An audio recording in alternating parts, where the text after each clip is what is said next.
पर देखने को मिलेगा। जी हाँ दोस्तों, तो वीडियो के अंत तक जरूर बने रहें। वही आप सभी से उम्मीद करता हूं कि इस चैनल को सब्सक्राइब कर रखे होंगे। अगर नहीं किए हैं तो देसी स्टार समर सिंह के फैन है तो इस चैनल को सब्सक्राइब कर लें, क्योंकि इस चैनल पर देसी स्टार समर सिंह की हर एक छोटी से बड़ी अपडेट दी जाती है। वेल दोस्तों, बात कर लेते हैं इनके इस अपकमिंग सॉन्ग के बारे में। जी हाँ दोस्तों, आप सभी को बता दूं कि नवरात्र पर्व पर देसी स्टार समर सिंह का ये बहुत ज़्यादा बवाल गाना आने वाला है। जी हाँ, आप सभी को बता दूं कि इस गाने को गाया है हम सभी के चहेते देसी स्टार समर सिंह, और उनके साथ एक बार फिर से शिल्पी राज की आवाज़ सुनाई देने वाली है इस गाने में।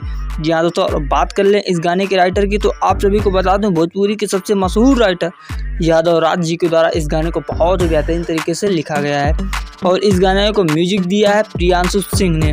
तो बहुत ही बेहतरीन गाना होने वाला है। और वहीं अब बात कर लेते हैं इस गाने के रिलीजिंग डेट की और किस यूट्यूब चैनल पर देखने को मिलने वाला है। तो दोस्तों, आप सभी को बता दूं अपने देसी स्टार समर सिंह का ये नवरात्र स्पेशल सॉन्ग 21 तारीख को, जी हाँ दोस्तों, 21 तारीख को सुबह में 7 बजे सारेगामा हम भोजपुरी के यूट्यूब चैनल पर देखने को मिलने वाला है। जी हाँ, बहुत ही ज़्यादा बवाल होने वाला है कल।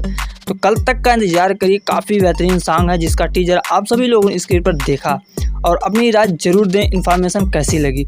और मिलते हैं नेक्स्ट न्यूज़ में बड़े धमाके के साथ। तब तक के लिए बाय बाय, टेक केयर, जय हिंद, जय भोजपुरी।